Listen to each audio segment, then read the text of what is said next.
How's everybody doing? So before we get into this video, I felt I should kind of drop this little opener intro in, only because I've seen other videos on the book of Bushido and their perspectives, which is fine, but I noticed even like on Reddit, a lot of people, I don't know if they're reading the opening of the book, the preface, or they don't have an unabridged version like this one, or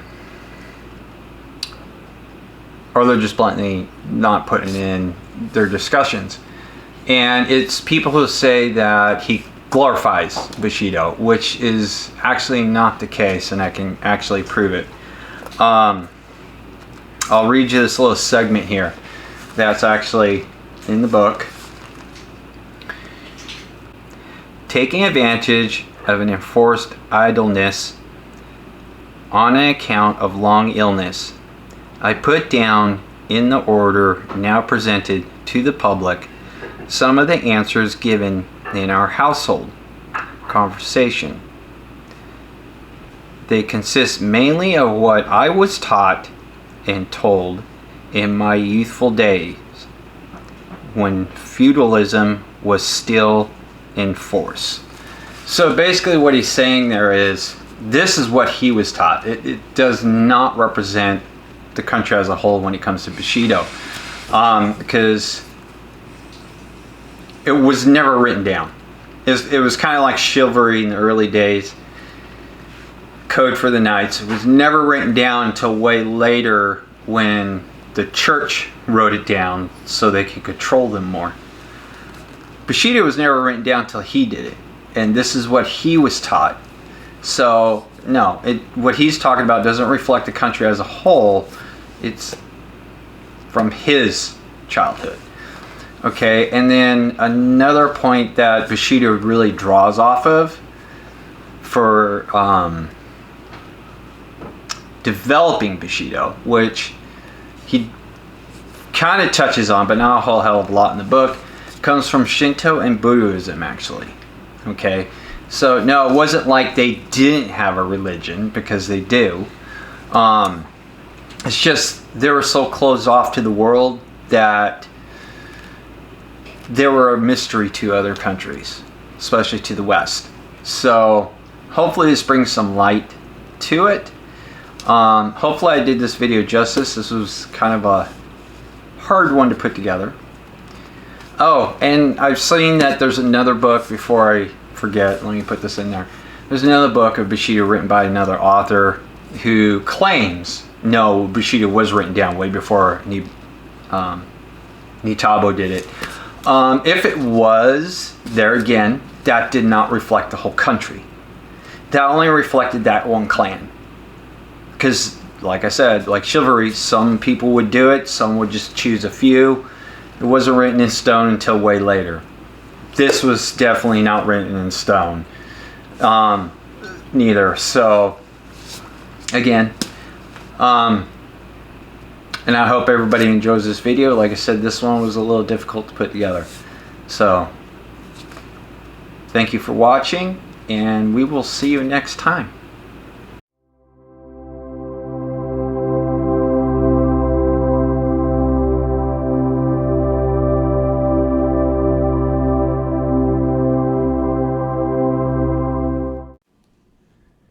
What if one book, written over a century ago in English by a Japanese educator, fundamentally changed how the Western world viewed Japan?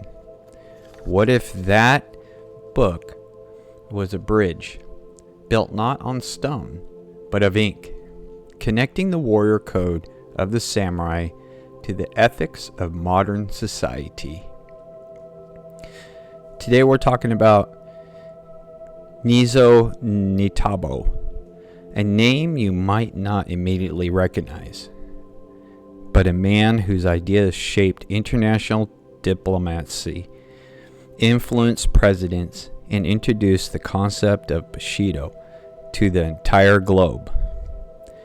He was a Quaker, an agronomist, a diplomat, and a passionate citizen of the world. Let's dive into the life and legacy of the man who became Japan's greatest international voice. Inazo Nitobe was born in 1862, just as the rigid feudal system of Japan was giving way to the Meiji Restoration, a time of frantic modernization. Unlike many of his peers, Nitobe looked outward. 1884. He traveled to the United States to study agriculture economics at Johns Hopkins University. It was there he converted to Quakerism, a Christian faith focused on peace and social justice, which profoundly influenced his worldview. Crucially, while in America, he met and married Mary Eckleton, a Philadelphia Quaker, solidifying his role as an East-West intermediary. He became a successful academic, focusing on agricultural development to lift rural communities.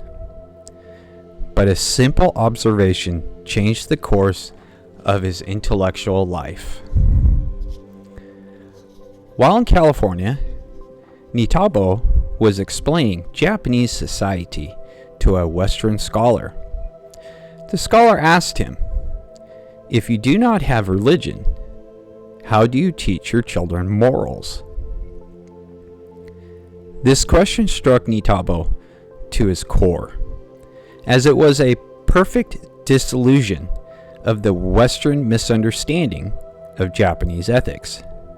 His answer would become his masterpiece. In 1900, while recovering from an illness in California, Nitobe wrote Bushido, the Soul of Japan. He wrote it entirely in English, specifically for a Western audience. He wasn't translating an existing text. He was interpreting and articulating the scattered ethical framework of the samurai into a cohesive, readable philosophy. Nitobe defined the core virtues of Bushido literally, the way of the warrior, not just as a code for fighting, but as the moral backbone of the entire Japanese nation. Kiri, rectitude, justice, the power to decide upon a course of conduct in accordance with reason. Yo, courage, doing what is right. Jin, benevolence, pity, the highest of all virtues. Ri, respect, politeness, the mark of a true gentleman. Makoto, honesty, sincerity, speaking truth. Meiya, honor, a vivid sense of personal dignity. Chugi, loyalty, faithful and duty to one's master or cause. The book was an instant sensation. It resonated deeply with the President Theodore Roosevelt, who bought dozens of the copies for his friends, believing it contained the key to understanding Japan's meteoric rise on the world stage. But what was Nitobe's true genius here? He made the form relatable. He didn't just list virtues, he drew parallels to Western ideas. Chivalry, the golden rule, and Christian ethics, saying they were two sides of the same universal coin. He argued that the samurai code was not a relic of the past, but a living moral force of modern Japan.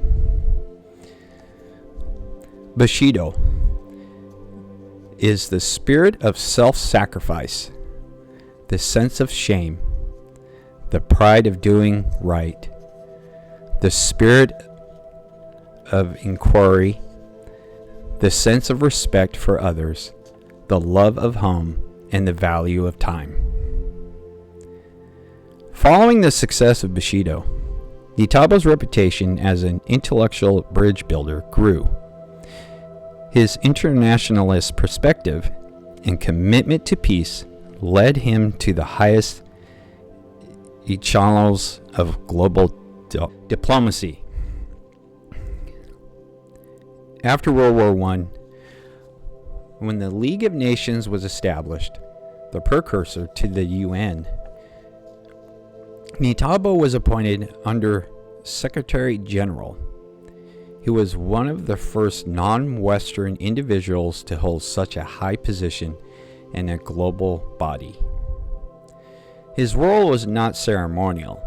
He was instrumental in the establishment of the International Committee of Intellectual Cooperation, working alongside minds like Albert Einstein and Marie Curie to foster academic and cultural exchange as a way to prevent future conflict. He spent a decade traveling, meditating, and teaching, using his moral authority to advocate for cooperation over conflict. It's a testament to his impact that his portrait was featured on the Japanese 5,000 yen banknote for 2 decades, a tribute to his legacy as a global citizen. Nitobe's life ended in tragedy and complication. As global tensions rose in the 1930s, his message of peace and internationalism was increasingly drowned out by the rising tide of Japanese militarism. In a painful twist, the military established misappropriated his Bushido concept, twisting the virtues of rectitude and loyalty into a fanatic, self-sacrificial nationalism to fuel the war machine. Nitobe himself was labeled a pacifist and an Anglo-American appeaser by extremists. He died in 1933 while attending a conference in Canada, heartbroken over the direction his country was taking. But his true legacy remains. The internationalist, he proved that a Japanese perspective was essential at the highest level of global governance. The educator, he made Western learning accessible in Japan and Japanese philo. The bridge builder, he successfully argued that seemingly different Eastern and Western ethics share a common human moral code. Nitobe's greatest accomplishment was showing the world that true strength is not found in the sharpness of a sword, but in the clarity of one's moral code.